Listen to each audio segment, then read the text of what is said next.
The intuitive mind is a sacred gift, and the rational mind is a faithful servant. We have created a society that honors the servants and has forgotten the gift. This quote is attributed to Bob Samples, who wrote it in his 1976 book, The Metaphoric Mind, a celebration of creative consciousness as an interpretation of Albert Einstein's views. Welcome back to Light and Shadow.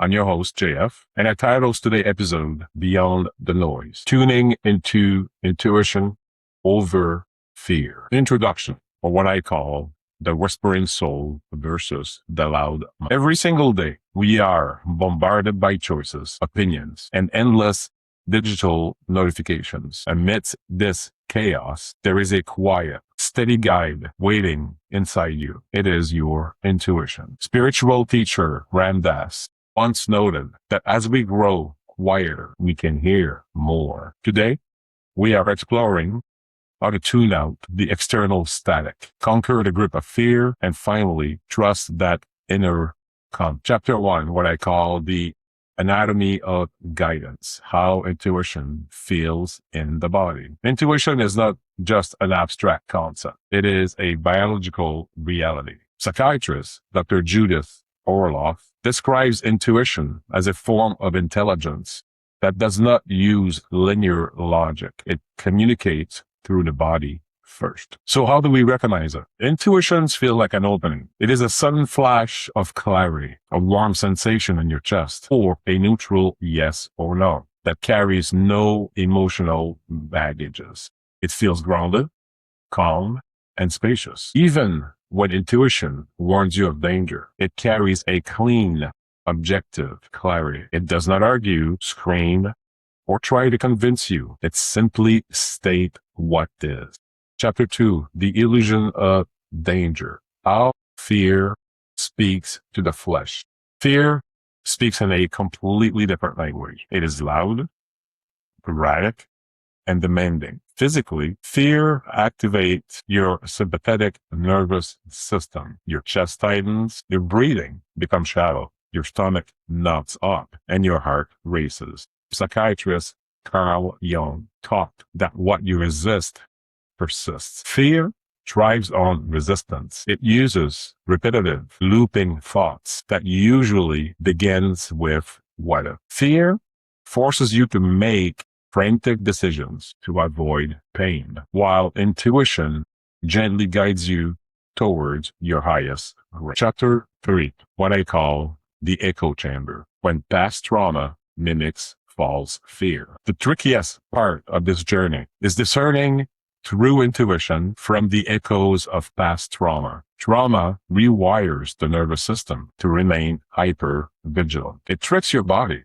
into feeling intense fear in the moments that are actually completely safe. If you were hurt in the past, your brain creates false alarms to protect you from a repeat experience. When a new, healthy opportunity arises, trauma might trigger a racing heart and panic. This is not your intuition saying run. This is your past trauma saying, I am terrified of being hurt again. Intuition looks forward with calm wisdom. Trauma looks backwards with protective panic. To tell them apart, look for the emotional charge. Trauma is frantic and panic. Intuition is certain and still. Chapter 4. Reclaiming the gift, daily practices to hear your truth. So how do we rebuild trust in our inner voice after years of ignoring it? We start small. First, practice semantic tracking. When making a decision, pause and scan your body. Are your shoulders tight or relaxed? Second,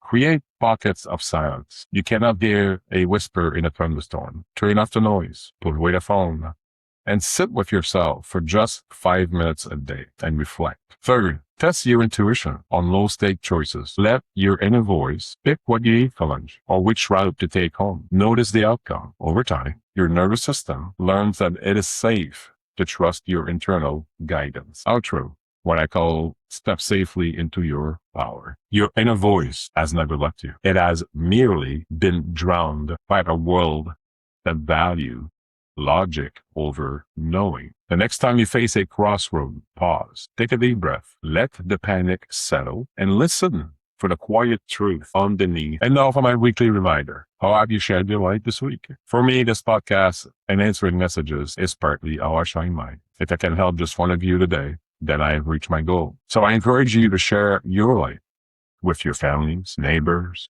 community, co-workers, and better yet, complete strangers. So thank you for listening. If this episode helped you breathe a little easier today, please leave a message and share it with someone who needs to hear their own truth. Remember, you deserve peace, you deserve safety, and you are deeply loved. Until next time, take care of your heart and soul. And as always, I wish you love, light, and shine.